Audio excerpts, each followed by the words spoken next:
নমস্কার বন্ধুরা, আমার আরেকটা রান্নার ব্লগে আপনাদেরকে স্বাগত জানাই। কড়াইতে সাদা তেল দিয়েছি, দিয়ে একটু পনিরগুলো কিউব করে কেটে ভেজে নিচ্ছি। পনিরটা ভেজে তুলে নিলাম। এবার তেলে দিয়ে দেবো একটু গোটা জিরে। জিরেটা ভাজা ভাজা হচ্ছে, আমি দেখিয়ে দিই। এই সব সবজিগুলো আমি একটু বেশ বড় বড় সাইজ করে কেটে নিয়েছি। তো প্রথমেই দিয়ে দিচ্ছি কুমড়োর টুকরোগুলো,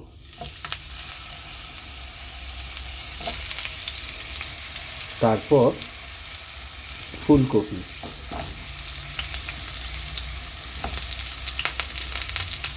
এদিকে আলু,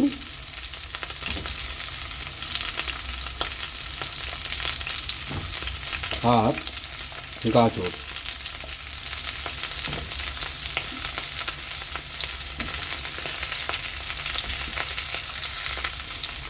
দিয়ে দিচ্ছি বিনস।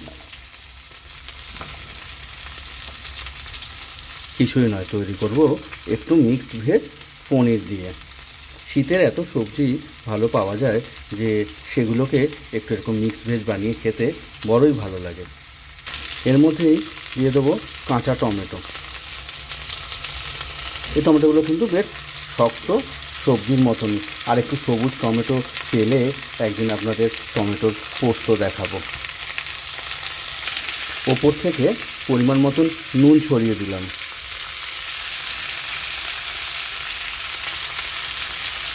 আমি কিন্তু হলুদ ব্যবহার করব না। দেখুন কি কালারফুল লাগছে না? এই কালারটা বজায় রাখার জন্য আমি কিন্তু এখানে হলুদ দিচ্ছি না। আর একটু কালারফুল করার জন্য আমি একটু ব্রকলিও এর মধ্যে অ্যাড করে দিলাম। সবজিগুলো বেশ নরম হওয়ার দিকে এই সময় আমি দিয়ে দিচ্ছি একটু কাঁচা লঙ্কা আর ক্যাপসিকাম।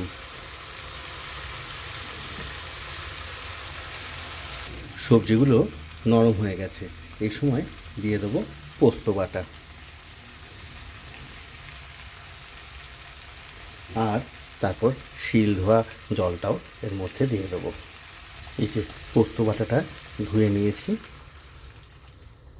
নিয়ে এইটুকুনি জল মিশিয়ে দিলাম।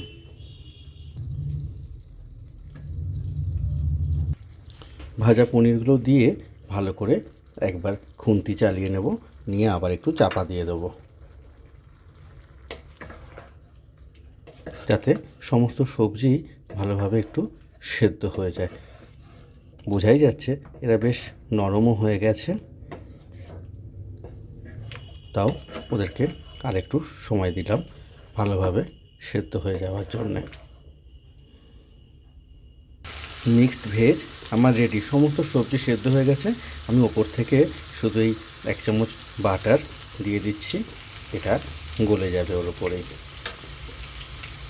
ব্যাস, এরপর এটা রুটি, লুচি বা ইচ্ছা করলে ভাতের সাথেও খাওয়া যেতে পারে। পনির মিক্সড ভেজ আমার কমপ্লিট। ঠিক আছে, তাহলে ব্লগটাকে এখানে শেষ করি। পরের ব্লগে আবার দেখা হবে। ভারতবর্ষ এবং ভারতবর্ষের বাইরে, আমি জানি বাংলাদেশ, উজবেকিস্তান আর ইউনাইটেড স্টেটসের যে সমস্ত বন্ধুরা আমার ব্লগ দেখেন, আমার রান্নাগুলো দেখেন এবং কমেন্ট করেন, তাদের সকলকে অনেক অনেক অনেক ধন্যবাদ। তাহলে পরের ব্লগে আবার দেখা হবে, আর আপনাদের মতামতের জন্য অপেক্ষায় থাকব। ততক্ষণ আপনারা ভালো থাকবেন, সুস্থ থাকবেন, আর সকলকে অনেক অনেক ভালোবাসবেন। টাটা।